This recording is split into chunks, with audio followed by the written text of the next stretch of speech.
As 100 maiores descobertas da história. Ciências da Terra. Da criação de eras do gelo aos efeitos do aquecimento global, o clima da Terra é uma montanha-russa em constante mutação. A nossa próxima grande descoberta ajudou a colocar tudo em perspectiva. Mudanças geológicas.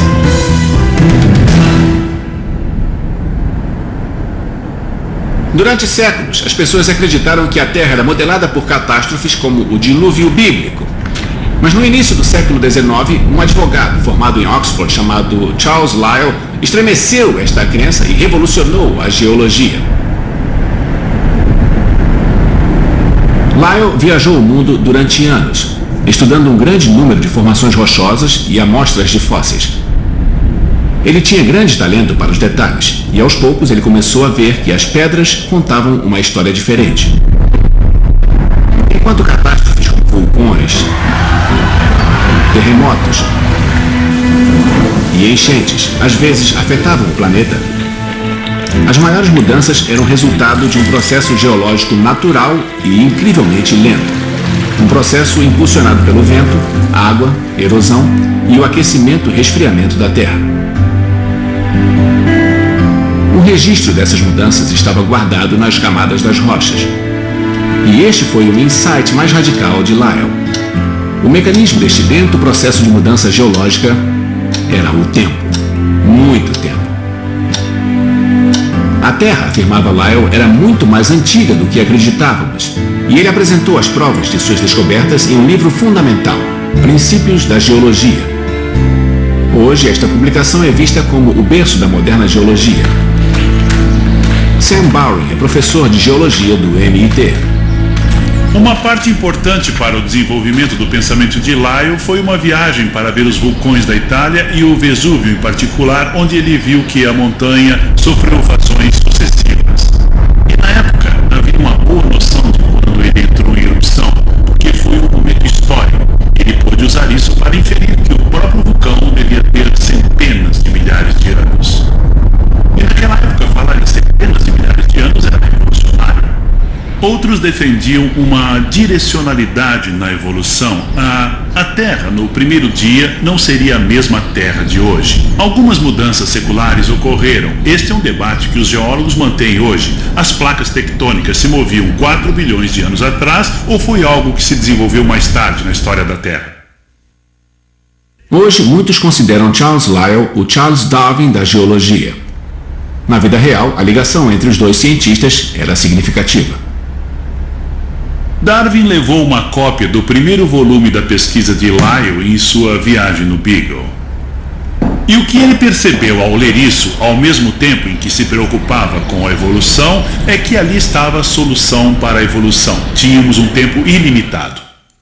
A descoberta de Lyell provocou o interesse em determinar a verdadeira idade da Terra. Até então, a maioria acreditava que o planeta era jovem.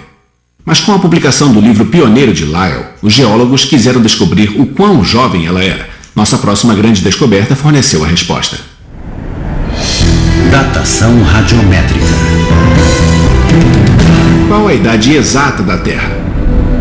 A questão persistiu até 1907, quando o químico norte-americano Bertrand Boltwood descobriu uma forma de fazer com que as pedras e minerais da Terra fornecessem a resposta.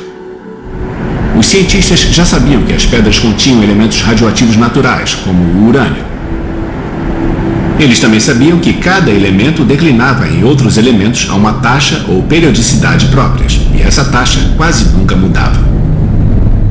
Enquanto estudava essas taxas de declínio, Boltwood descobriu que amostras minerais de urânio continham traços de chumbo. Era um indício de que o chumbo era o último elemento remanescente do lento processo de declínio do urânio. A partir desta observação, Boltwood teve um insight. Se ele medisse a quantidade de chumbo contida em uma amostra de urânio e a comparasse à taxa conhecida de diminuição do urânio, ele poderia determinar a idade aproximada da rocha. Era uma descoberta revolucionária. De repente, os cientistas dispunham de uma extraordinária e precisa ferramenta para medir a história geológica da Terra. Ela se chamava datação radiométrica. A grande vantagem da medição radiométrica é que ela permite determinar a idade das pedras do Grand Canyon com uma boa dose de precisão. E assim podemos entender toda a história da reposição destas rochas antes que o cânion fosse esculpido. Sabemos que as rochas na parte mais profunda do cânion têm entre 1,7 e 1,8 bilhões de anos e ainda assim são recobertas por uma superfície plana de arenito de 530 milhões de anos. Sem a geocronologia, jamais saberíamos que estávamos perdendo mais de 1 bilhão de anos de história abaixo desta superfície. Bem, outros lugares do mundo têm essa história. Mas aqui não temos essa história. E isso é importante lembrar. O registro geológico é incrivelmente incompleto. Então, há um século, pela geocronologia, no tempo da Terra, um século tinha a precisão de 10%, 50%? Há 100 anos nem sabíamos o que estávamos datando, então as incertezas eram muito maiores. Eles estavam obtendo dados de cerca de 2 bilhões e é claro que isso foi uma grande revolução na compreensão da idade da Terra, mas era apenas a metade da idade real do planeta. Foi somente nos anos de 1950, quando começaram a datar meteoritos, que começamos a perceber que a Terra devia ter entre 4,5 e 6 bilhões de anos. Para entender esta quantidade de tempo, pense nisso. Se compararmos toda a história da Terra a um período de 24 horas, 1 milhão de anos se passariam em cerca de 30 minutos. O que significa que toda a história épica da civilização humana acabaria em menos de 1 segundo. Nem um tique do relógio.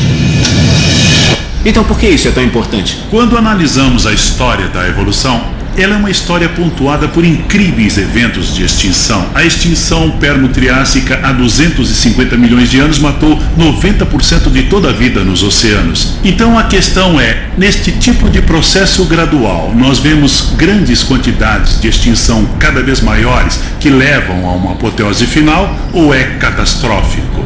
A vida era assim maravilhosa no período permiano e de repente tudo se extinguiu. A forma de responder a isso é por meio da geocronologia de alta precisão. E os dados que acumulamos até agora sugerem que foi um evento extremamente rápido.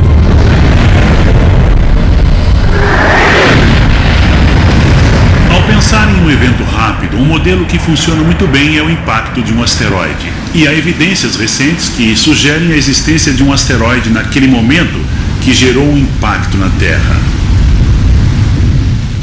O outro aspecto importante das extinções, e para muitos ele é ainda mais emocionante que entender a extinção em si, é o que acontece aos ecossistemas. Quanto tempo eles levam para se recuperar? Quando tudo desaparece, é como se você tivesse zerado o relógio evolucionário, permitindo que novas coisas preencham os ecossistemas que foram totalmente destruídos. Talvez se não fosse por aquela extinção, não veríamos o surgimento dos dinossauros e depois dos mamíferos. Não viveríamos num planeta tão diferente. Não viveríamos aqui.